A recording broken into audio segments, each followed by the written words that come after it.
Olá, meus amigos, professor Palomares novamente aqui com vocês, nosso segundo encontro sobre dano moral e mero aborrecimento. Estamos aqui trabalhando no intuito de tentar desmistificar aí os entendimentos dos tribunais acerca desse instituto que tem sido tão difundido aí na nossa jurisprudência, que é o mero aborrecimento e que também é a dificuldade que nós temos de identificar se houve ou não o dano moral, tudo bem? Então, nós tivemos aí na nossa primeira aula a possibilidade de identificarmos a evolução histórica do pensamento jurídico quanto à relação de consumo.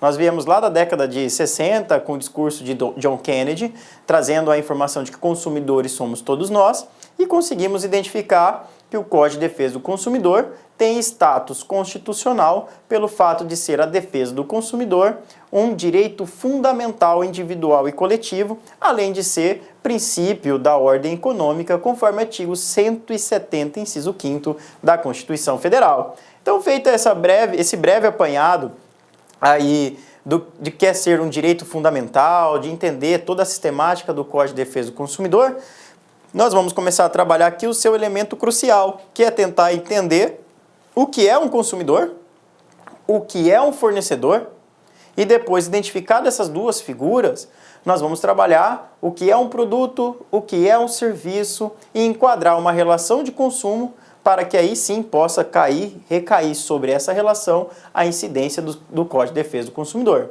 Então vamos lá.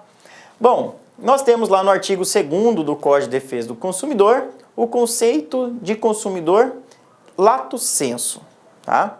Então vamos lá. Consumidor é toda pessoa física ou jurídica que adquire ou utiliza produto ou serviço como destinatário final. Então, percebam, meus amigos, que é o seguinte: se você tiver uma rápida leitura aí do Código de Defesa do Consumidor no seu artigo 2º, o que vai acontecer? Você vai refletir e vai falar, então eu comprei essa caneta, tirei do mercado de consumo, então eu sou consumidor. Se eu comprei essa caneta e eu sou professor, eu não tirei do mercado de consumo, porque o professor trabalha com a caneta. Se ele trabalha com a caneta, logo ele não é consumidor, e logo ele não sendo consumidor, não recair-se-á sobre ele a benesse do Código de Defesa do Consumidor.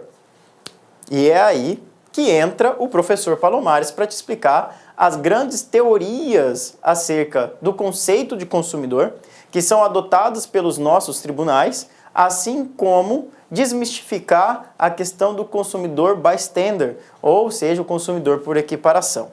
Então vamos lá. Então vamos trabalhar os elementos primeiro aqui do Código de Defesa do Consumidor quanto ao conceito de consumidor. Primeiro, é toda pessoa física. Então, isso é muito fácil. Você, pessoa natural, pessoa física, é consumidora. Hoje, até uma criança é consumidora. Parem para pensar. Aliás, as crianças são bombardeadas diuturnamente com a questão das mensagens publicitárias para a infância, né? Para o público infantil. Então, a gente tem aí várias regras rigorosas para evitar essa publicidade abusiva contra os nossos menores, nossas criancinhas, tá? Mas isso fica para uma outra oportunidade em que eu já convido vocês aí para a gente já ir pensando sobre aulas acerca de publicidade infantil, propaganda abusiva e enganosa. Quais são as suas consequências para a sociedade massificada? Vamos lá. Nós temos aqui também a situação de que, poxa, consumidor é toda pessoa jurídica? E aqui começa, né, um emaranhado. Professor, então, se é toda pessoa jurídica, pode ser uma pessoa jurídica de direito privado? Pode. Mas, professor, e se for uma pessoa jurídica de direito público, pode? Pode sim, pode ser consumidora. Professor, se for uma sociedade de fato, pode ser consumidora? Pode. Professor Palomares, e se for uma sociedade limitada, pode ser? Pode. Independentemente da natureza empresarial que foi constituída essa pessoa jurídica, ela poderá ser considerada consumidora. Vou repetir.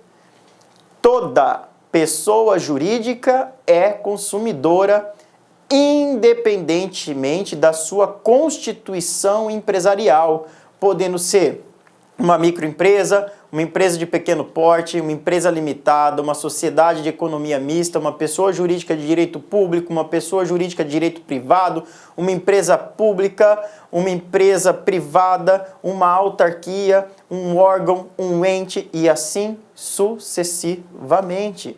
Então, todos nós somos consumidores. Jamais esqueçam o discurso do então presidente John Kennedy em 1962, data de 15 de março daquele ano, em que nos Estados Unidos ele fez esse célebre discurso. E o Código de Defesa do Consumidor brasileiro trouxe esse discurso para a positivação da lei. Por isso, colocou o consumidor como pessoa jurídica também, indistintamente aí quanto à sua natureza empresarial, a sua forma empresarial. E aí nós temos aqui que adquire ou utiliza, olha só, adquire ou utiliza. Então vamos lá. Se eu adquirir o produto, fica muito fácil. Eu fui lá na loja e comprei, eu fui no supermercado e comprei, eu retirei o produto do mercado de consumo, comprei, ok, eu fui lá e comprei. Eu sou pessoa jurídica, eu fui lá e comprei o computador, tirei do mercado de consumo. Eu fui lá e comprei o combustível, tirei do mercado de consumo, comprei. Então, eu adquiri o produto. E quem utiliza? Quem utiliza o produto? Exemplo, eu comprei um produto no final do ano para presentear um ente querido. Foi ele que adquiriu? Não foi, mas foi ele que utilizou. Ok. Mas se não foi ele que adquiriu com o fornecedor, como ele pode ser caracterizado como consumidor? O próprio artigo 2º diz que o consumidor é aquele que adquire diretamente ou que utiliza o produto. Então, não necessariamente eu preciso adquirir o produto diretamente com o fornecedor para ser caracterizado como consumidor e poder utilizar o Código de Defesa do Consumidor. Então, um presente que eu recebo de alguém, posso ser considerado consumidor porque eu estou utilizando aquele produto ou aquele serviço, e se esse produto ou serviço apresentar um vício ou um fato, evidentemente que eu terei todos os direitos aí que estão elencados no Código de Defesa do Consumidor, mais precisamente a partir do seu artigo 12 e encerrando lá nos seus artigos 18, 19, 20 e seguintes do Código de Defesa do Consumidor. E aí, a gente tem aqui negritado para vocês no quadro, que é como destinatário final. Essa palavrinha deixa em aberto muitos questionamentos. Como destinatário final?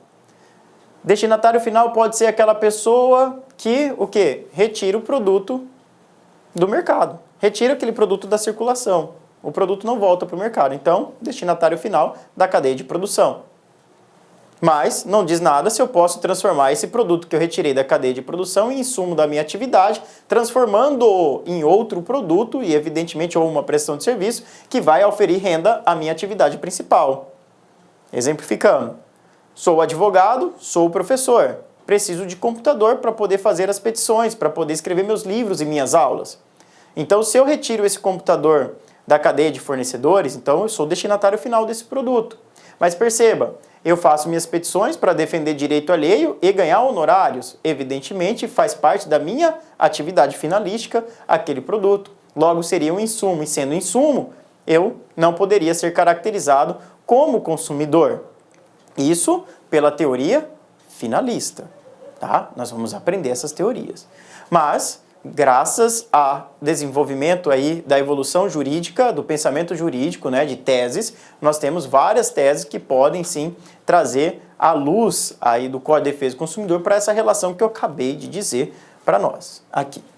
E depois nós temos o parágrafo único do mesmo artigo, que diz o seguinte: equipara-se a consumidor a coletividade de pessoas. Isso aqui é muito interessante. E a época, no início da década de 90, foi revolucionário no direito, nas relações privadas. Então, eu tenho aqui a coletividade das pessoas, ainda que indetermináveis. Então, aqui, ainda que indetermináveis, que haja intervindo nas relações de consumo. Então, eu posso ter direitos coletivos e direitos sociais aqui no direito do consumidor. Então, o próprio Código de Defesa do Consumidor vai defender a coletividade através das ações civis públicas, que podem ter aí seus legitimados a pleitear, as associações de defesa do consumidor sem fins lucrativos. Nós temos o Ministério Público, Defensoria Pública, os órgãos e entes até mesmo despersonalizados que têm a temática e assim sucessivamente para defender a coletividade. Então nós temos vários exemplos no Brasil acerca de direitos difusos e coletivos contra a publicidade enganosa, tá? Contra a publicidade abusiva. Então eu posso citar vários exemplos aqui. Eu vou dar um exemplo bem interessante que houve aí a defesa do consumidor. Quando nós fazemos uma propaganda ou uma publicidade e lançamos no veículo de comunicação em massa, evidentemente que nós lançamos para as pessoas indistintamente. Eu não sei quem eu vou atingir, não é? Então, nós tivemos um caso emblemático aí de uma empresa de bebida energética, que falava assim: tome determinada bebida que vai te dar asas. E essa determinada bebida vai te dar asas, na propaganda, sempre que a pessoa tomava esse líquido, ela ganhava asas e saía voando. E isso passou durante muitos anos na residência dos brasileiros todos. O que aconteceu? Várias crianças que assistiam esse tipo de propaganda e que papai, mamãe ou os adultos lá de casa tinham essa bebida na geladeira, que porventura essa criança via essa propaganda, pegava aquela bebida, tomava, saía correndo e pulava da sacada do seu apartamento. Então, não... Olá, meus amigos, minhas amigas, sou o professor Luiz Antônio de Carvalho, estou aqui para fazer um convite muito especial para você que acabou de assistir aí essa videoaula do nosso querido, do nosso professor Palomares aqui da Lá Concursos. Esse vídeo ele desenvolve uma temática muito interessante relativa ao direito do consumidor. E olha só, vem comigo, você quer assistir esse vídeo 100%, é só você clicar no link aqui embaixo do vídeo, na descrição do vídeo, e nós temos um curso Direito do Consumidor com o professor Palomares. O investimento é de apenas R$50 e o prazo de acesso são 60 dias. Durante esse período, você poderá assistir quantas vezes quiser e na hora que desejar. Bacana, meus amigos? Tem mais uma coisa. Você quer o material de apoio do professor? Então clica aqui embaixo que você consegue fazer o download gratuitamente no nosso site. Ok, meus amigos? Então espero vocês aqui na Lá Concurso. Forte abraço. Tchau, tchau. Clique lá